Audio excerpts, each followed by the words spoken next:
วันนั้นได้หมอคนงามในวันประกาศ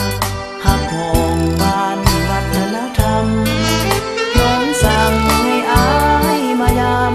มาร่วมคนงามสร้างสมสวรรค์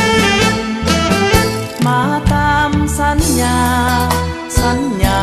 ต้องเป็นสัญญาสัจจาวาจาบ่ไหลลืมลาคำมันอยากเห็นต้นไม้ที่เฮาเคยปลูกร่วมกันใส่ฝุ่นหดน้ำทุกวันอยู่บ่มิ่งควันดวงใจ